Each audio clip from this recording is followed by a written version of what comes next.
Right, let's do some quick gamer math here. What do you get when you have a first-person shooter? You add extreme movements like diving, rolling, and sliding with no limitations to those. You bring in some bullet time matrix abilities, a little bit of invisibility, and last but not least, you have a solo developer who's an absolute genius.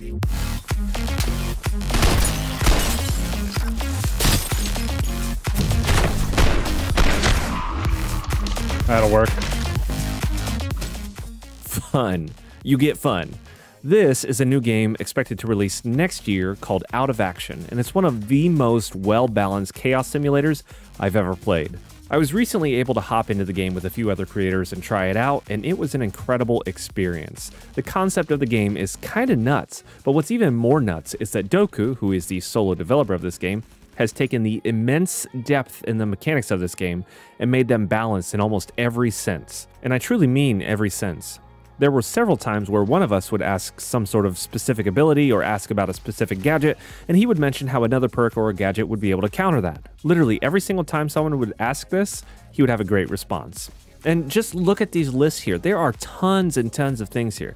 Tons of weapons, tons of gadgets, tons of perks, and we only had about 3 hours or so to play, so I'm going to need a whole lot more to learn exactly how this game works, because the game is incredibly complex. But what you're seeing in the background here is all PvP gameplay, and he's going to be releasing a demo soon that will have bots in it that you'll get to battle, whether that's some sort of wave mode or something like this. The bots will have access to all the loadouts that you'll have access to, so keep an eye out for that, and I'll have the game linked down below. During our playtime, we were able to play both a team-based intel mode and a free-for-all, and here's something interesting when it comes to the scoring and winning of this game, at least in that free-for-all. It's actually based off style points. So just as an example here, you can play the game normally. It's got some lean mechanics. If you want to do it that way, you can. However, this may not help you win, because what the game is really going for is those style points, those kills while you're performing special actions, while you're moving around, while you're jumping, sliding, diving, laying on the ground. The style kills are what this game is really promoting.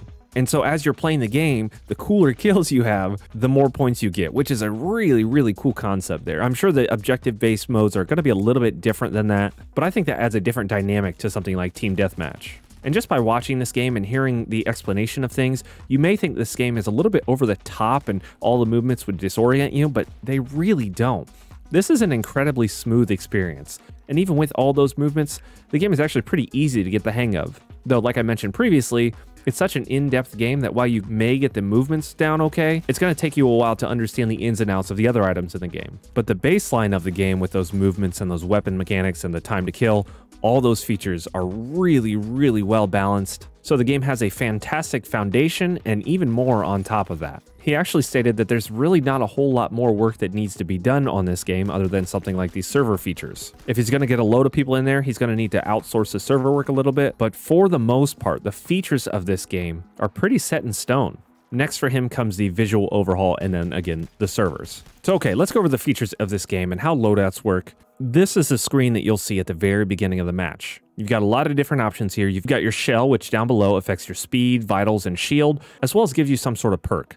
Then you've got to select your weapon, which technically you'll be carrying 3 total weapons during the game, but you can't access the primary weapon until a certain point in the match. It sounds strange, but it works. So instead, you can only grab a secondary weapon, that's what you start with, and you place some attachments on that, and all these attachments add some sort of performance enhancer to the gun. As your backup, you can also grab a sword or throwing knives, and that's what I'm talking about when I say that you can have 3 weapons. You've got the primary, you've got the secondary, and you've got the backup weapon, so the knives or the katana. So you hop in with your secondary and your backup. As the match progresses, you get that primary weapon, as well as another perk and a device to go along with that, which could be something like an explosive or some sort of turret. The perk you choose can sometimes allow you to access other weapons as well. Again, there are loads of perks to choose from. And then onto the last phase of the game, as time progresses, you get another perk and another device. So the longer you play a match, the crazier the engagements get. Then when you hop into the match here, I'll go over the HUD.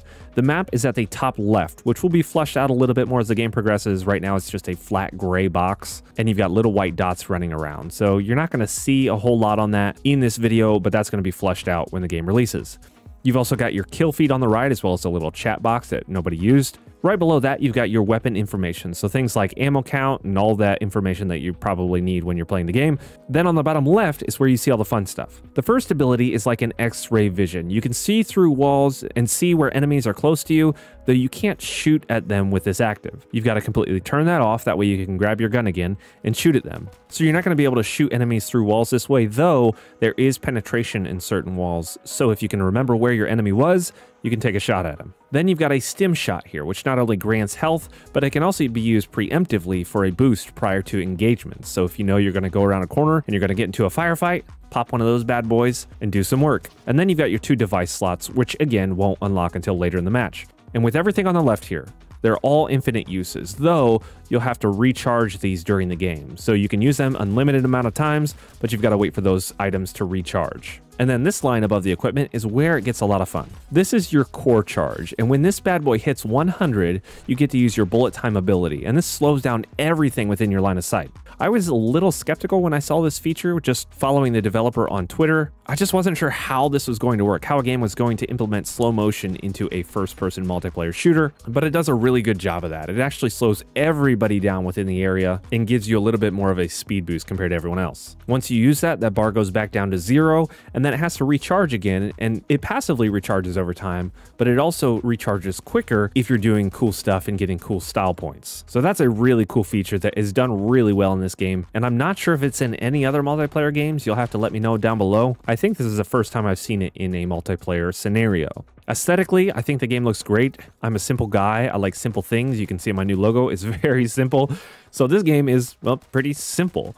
It's stylistically aiming for like a cyberpunk style, that futuristic appeal. But a cool thing to note is that your players are actually synths. They're not actual people. Not that that matters a whole lot, but that just goes with the backstory of the game. And the map you see here is the only map that we've actually seen. I don't recall how many maps or how many game modes he said was going to be added into the game, but regardless, the core features of this game are fantastic. I could have played this all day. 3 hours for me to be able to sit down and do that is very rare anymore, so I'm glad I got that experience here. Again, no real release date, no price tag attached to it yet, though the devs said maybe around $20. That's kind of the spitball number at the moment. But for being a tactical gamer, this game was a lot of fun. And what I'm truly, again, blown away by is this guy's absolute genius in how he's balanced the game. So many features over the past 3 years have been added to this game and really balanced out. I think this dude is going places. All right, that's all for this one, gamers. Thank you so much for watching. If you enjoyed this video, give it a like. If you enjoy this game, you can find it linked down below. Go wishlist it so you can see when the demo comes out. And until the next one, be bold, be courageous, stay gray.